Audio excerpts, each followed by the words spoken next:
வணக்கம். இன்னைக்கு நாம ஒரு அட்டகாசமான பாடலோட வரிகளை தான் அலச போறோம். ஒரு அரசனுக்கு அவனோட கடமை முக்கியமா இல்ல காதல் முக்கியமா?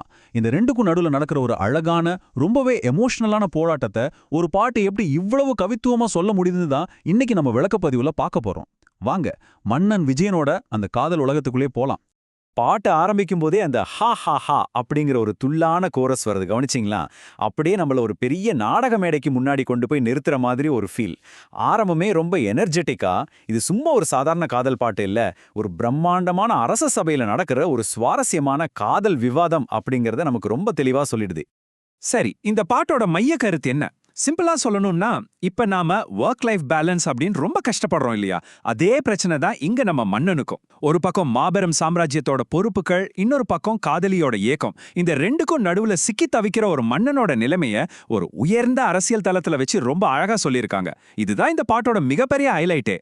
முதல்ல ஒரு பட்டிமன்றம் மாதிரி ராணியோட தரப்புல இருந்து ஆரம்பிக்கலாம். அவங்களோட கோரிக்கைகள் என்னன்னு பாப்போம். மன்னன் எப்பவுமே தன் கூடவே இருக்கணும்னு ராணி எவ்வளோ கவித்துவமா கேக்குறாங்க தெரியுமா? பாடலாசிரியர் இந்த இடத்துல ரெண்டு உலகத்தை அப்படியே கண் முன்னாடி கொண்டு வராரு. ஒரு பக்கம் மன்னனோட கடினமான உலகம், அதாவது வாள்கள், ஊரடங்கு, வரிகள், ஊர்க்குழாயின்னு ரொம்ப ரஃப்பான விஷயங்கள். இன்னொரு பக்கம் ராணியோட உலகம், வளையல்கள், பள்ளியறை, மென்மையான உணர்வுகள், அவளோட கண்ணீர்னு எல்லாமே ரொம்ப சாஃப்ட். இந்த ரெண்டு ஆப்போசிட் உலகங்களும் எப்படி ஒன்னோட ஒன்னு மோதுது அப்படிங்கிறது தான் இங்க ரொம்ப இன்ட்ரெஸ்டிங்கான விஷயம். குறிப்பா இந்த வரியை கொஞ்சம் கவனிங்க. வாளின் ஓசை கேட்கும் தலைவா, வளையலோசை கேட்கவில்லையா? எப்படிப்பட்ட ஒரு ஒப்பீடு பாருங்க. எப்ப பாரு போர்க்களத்துல அந்த வாள்களோட சத்தத்தையே கேட்டுட்டு இருக்கியே, என் கைகள்ல மென்மையா ஒலிக்கும் இந்த வளையலோட சத்தம் காதுல விழவே இல்லையான்னு அவன் கேட்கிற விதம் நிஜமாவே அட்டகாசம். அந்த அரசியல் கடமைகளோட சத்தம் காதலியோட மெல்லிய குரலை எப்படி அழுத்தி மறைக்குதுன்னு கவிஞர் ரொம்ப சூப்பரா சொல்லியிருக்காரு. இந்த காதல் விவாதத்துல அடுத்து வர்றது ரொம்ப சுவாரஸ்யமான ஒரு கட்டம். அத காதலின் அரசியல்னு கூட சொல்லலாம். அரசாங்கத்துல யூஸ் பண்ற ரொம்ப சீரியஸான வார்த்தைகளை வச்சுக்கிட்டு இவங்க எப்படி ரொமான்ஸ் பண்றாங்கன்னு பாருங்களேன். உலகம் வாழ நிதி ஒதுக்கு, என் உயிரும் வாழ மதி ஒதுக்கு அப்படின்னு ராணி கேக்குறாங்க. அதாவது நாட்டுக்காக நீ நிதியை ஒதுக்குற சரி, ஆனா ஏன் உயிர் வாழ உன் மதியை, அதாவது உன் சிந்தனையை கொஞ்சம் எனக்காக ஒதுக்க கூடாதான்னு கேக்குறாங்க. அந்த ஒதுக்கீடு அப்படிங்கிற ஒரு பட்ஜெட் வார்த்தையை காதலுக்காக அவங்க பயன்படுத்துற விதம் வேற லெவல். அதுக்கடுத்து வர்றது இன்னும் இன்ட்ரெஸ்டிங். நாட்டுல பஞ்சம் வந்தா அரசாங்கம் என்ன பண்ணும்? உடனே நிவாரணம் கொடுப்பாங்க, கரெக்டா? அதையே அவங்க காதலுக்கு கொண்டு வர்றாங்க பாருங்க. காதல் பஞ்சம் வந்து நொந்தேனே, முத்த நிவாரணம் எனக்கில்லையா அப்படின்னு கேக்குறாங்க. தன்னோட தனிப்பட்ட ஏக்கத்தை ஒரு தேசிய பேரிடர் மாதிரியும், அவனோட காதலை அரசாங்கம் கொடுக்கிற ஒரு நிவாரண நிதி மாதிரியும் உருவகப்படுத்துறது நல்ல ஒரு நகைச்சுவையோட கலந்த கவிதை நயம். இதுக்கெல்லாம் மன்னன் சும்மா இருப்பானா?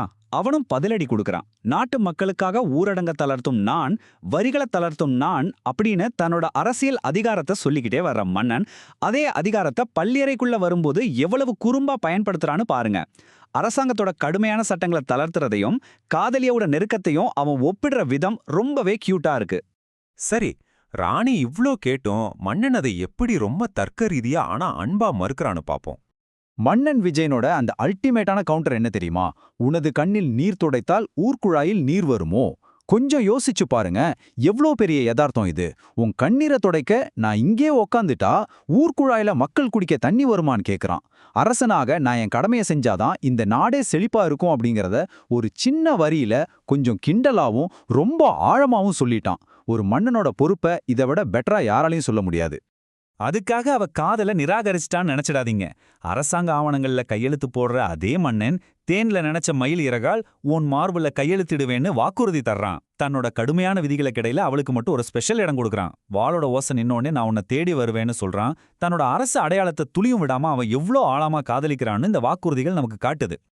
இதுல ரொம்ப ரொம்ப முக்கியமான ஒரு வரி என்னன்னா, அரசன் வாழ விதி இருக்கு, அதற்கு நீதான் விதி விலக்கு. அரசனுக்குன்னு எவ்வளவு கடுமையான சட்டங்களும் கட்டுப்பாடுகளும் இருக்குங்க. ஆனா அந்த எந்த சட்டமும் தன் காதலிக்கு மட்டும் பொருந்தாது அப்படின்னு சொல்லி அவளை தன்னோட ஒட்டுமொத்த சாம்ராஜ்யத்துக்கு மேல கொண்டு போய் வச்சிடுறான். இது சாதாரண காதல் இல்ல, ஒரு மாபெரும் காதல் வெளிப்பாடு. தன்னோட கடமையையும் காதலியோட முக்கியத்துவத்தையும் ஒரே வரியில அவ்வளவு அழகா பேலன்ஸ் பண்றான் மன்னன். பாட்டோட கடைசியில பாத்தீங்கன்னா அவங்களுக்குள்ள ஒரு அழகான ஒப்பந்தம் வந்துருது. முதலாவதா வாளின் ஓசை நிக்கணும், அதாவது அவனோட அரச கடமை முழுசா முடியணும். அதுக்கப்புறம்தான் அவளுக்கான அந்த முத்த நிவாரணம் கிடைக்கும். எல்லாமே முடிஞ்சதுக்கு அப்புறம் மன்னன் தன் முழு அன்போடும் திரும்பி வந்து அவனோட வளையலோசை கேட்பான். இங்க கடமைக்குத்தான் முதலிடம், காதலுக்கு அடுத்த இடம்தான். இருந்தாலும் அந்த காதல் எவ்வளவு ஆழமானது அப்படிங்கறத இந்த முடிவு ரொம்ப அழகா உறுதிப்படுத்துது. நாம இந்த அலசலோட இறுதிக்கு வந்துட்டோம். இப்போ இந்த பாட்டு நம்ம முன்னாடி ஒரு பெரிய கேள்வியை விட்டுட்டு போகுது. உண்மையான காதல் அப்படிங்கிறது நம்ம கடமைகள்ல இருந்து தப்பிச்சு ஓடுறதுல இருக்கா, இல்ல எல்லா பொறுப்புகளையும் முடிச்சிட்டு நான் என் காதலியிடம் உறுதியா திரும்பி வருவேன்னு கொடுக்கிற வாக்குறுதியில இருக்கா? நீங்களே யோசிச்சு பாருங்க.